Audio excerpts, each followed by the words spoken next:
Зя сайн байцгаана уу. За үзэн тэч YouTube сувгийн ихний бичлэг ороход бэлэн болсон байна. За энэхүү бичлэгийн хүрээнд бид нар бүгд найрамдах хятад ард улсын шинэ нэрэн үе буюу харанхуй үйлдвэрийн талаар ярилцгаая.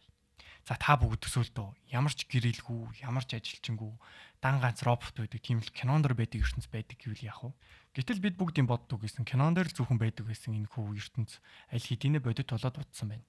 Зүгээр ч нэг бодит гэхээс илүү AI дээр суурилсан химэл оюухан дээр робот болон одоо өндөр түвшний сенсоруудыг дагуулсан бүхэл бүтэн робот ажилчин ангиудыг үүсгэсэн тийм ертөнц үүссэн байна. За үүний нэг бодит жишээ бол Хятадын машин үйлдвэрлэлийн зах зээл. За та бүгд баг ихэнх нь мэддэг байж магадгүй. Одоо EV буюу Electric Vehicle. За Монголд ихэд аль хэдийн яваад эхэлсэн Geely, BYD гэх зэрэг одоо хятадын машинууд байдаг шүү дээ. Гэтэл бид нар энэ машинуудыг хэн үйлдвэрлэдэг талаар ерөөсөө судалсан байдаг. Харин Идэр Бат болон бусад ютуберуудын таа зуугаас Америк болон Хятадын хоорондох худалдааны дан аль хэдийн эхэлсэн гэдгийг мэднэ. Энэхүү худалдааны даны үеэр маш сонирхолтой үйл явдал нь Хятадын ажиллах хүчний үнц нь өссөн явдал юм. За бараг 10-аас 20 жилийн өмнө би Хятадын одоо ажиллах хүч бол дэлхийдээ хамгийн алдартай хамгийн хямдхан ажиллах хүч гэдгээр алдартай байсан. Харин одоо Хятадын ажиллах хүчний зах зээл маш өндөр үнэлгээтэй болсон. Тийм ч учраас хятадууд нэгэн зүйлийг хөгжүүлсэн юм нь хинч ажилдгүй хоосон үйлдвэр. Зөвхөн маш мэрэгжлийн түвшний робот инженерүүд түүн дээр суух баг. Тийм учраас аль болох бага хүн ажилуулж, аль болох их робот ажилуулж ажиллах хүчний өртгийг багасгах шаардлага гарсан. Харин хятадын одоо үүнийг одоо хамгийн successful хэрэгжилж байгаа жишээ нь болохоор Zeekr гэдэг нэртэй үйлдвэр. Ердөө 2021 онд үүсэн байгуулагдсан компани анх одоо машинаа үйлдвэрлэж гарахдаа одоо luxury буюу одоо илүү одоо тансаг зэрэглэлийн машинууд үйлдвэрлэж эхэлсэн байдаг. Ердөө нэг ширхэг одоо Zeekr брендийн машин $125,000 гэж анх 2021 онд танилцуулагдаж байсан.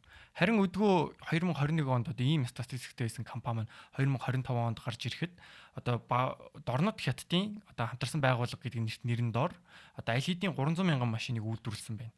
Гэтэл одоо үүнийг бид нар ингэж маш сонирхолтойгоор тайлбарлах юм бол ердөө нэг өдөрт 800 машин үйлдвэрлэдэг гэсэн үг. Одоо түүний өрсөлдөгч компани болох Tesla бол яг одоо горн байдлаар маш хэмжээний машин үйлдвэрлэдэг ч гэсэн Zeekr-ийн одоо юунд хэмжээнд очиход бол 10 гаруй жилийн хугацаа шаардлагатай гэсэн.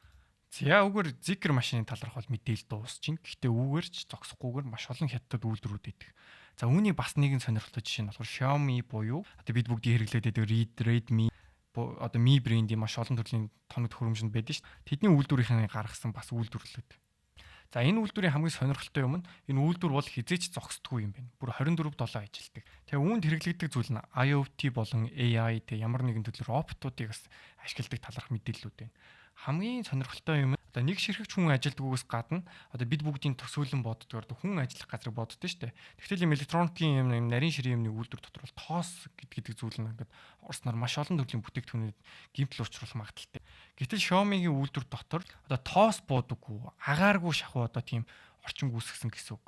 Тэртэй хойно одоо хүн ажиллах шаардлагагүй болсон газар одоо үйлдвэр дотор одоо янз бүрийн роботууд ажиллаж хахад одоо энэ дотор одоо хүний байх шаардлагаар бүр агааргүй ч орчин үүсгэсэн гэсэн үг.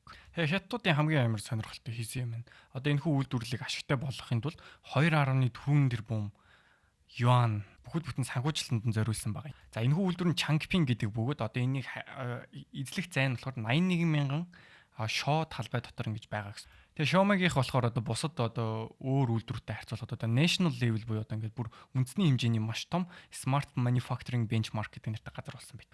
Ердөө л нэг үйлрэлдэ гэхэд 10 сая гаруй смартфоныг одоо үйлдвэрлэх чадaltaй маш сонирхолтой мэдээлэл нь бол. Тэгээ энэхүү үйлдвэрлэл нь өөрөө Xiaomi-гийн ирээдүйн одоо өсөлт болон инновац одоо суур болсон үйлдвэр гэх юм уу. Тэгээ хамгийн сонирхолтой нь одоо Xiaomi ч гэсэн одоо foldable утас буюу одоо Galaxy Z Flip бидрэгэд уснууд байдэн штэ. Тэд нар шиг одоо юм Mix Fold 4 гэдэг нэртэй утсыг гаргаж ирсэн байгаа. Xiaomi-гийн Mix Flip гэдэг нэртэй утас ч гэсэн үүнд байгаа. Тэгтэл энэ хүү утсыг үйлдвэрлэхэд одоо бусад үйлдвэрүүдээс хамаагүй илүү нарийн зүйл хэрэгтэй болоод бас л одоо энэ төрлийн одоо судалгаа хөгжүүлнэл энэ хүү үйлдвэрт хийгцэн хിവэрэ байгаа гэсэн үг. Тэгэхээр энэ үйлдвэр бол гэрэлчгүй, дуу чимээчгүй, бүр агаарчгүй, үнэхээр гайхалтай байгаа үз ингэж бодохоор. За тэгэхээр энэ хүү бичлэгийн төгсгөл би та бүгдээс асуулт асууя. Тэгэхээр үнэхээр робот болон одоо бид бүгдийн мэд химэл оюухан өндөр түвшний технологи нь ирээдүйд одоо хүний ажлыг бүтэн авах уу? Эсвэл хүний оролцоо үргэлж чухал хэвээр үлдэх болов уу? Аль нь ч байсан ирээдүй маш ойрхон хийжсэн байна. Үзэн тэч гэдэг нэртэй сууг маань ч гэсэн шинэхний бичлэгээ маш амжилттайгаар явуулж байгаа. Одоо үүнээс хойш та бүгд гоё like and subscribe дараад хэдүүлээ цаашдын технологийн маш сонирхолтой мэдээллүүдийн талаар хуваалцгаая. За баяртай дараа уулзцгаая. Түр баяртай.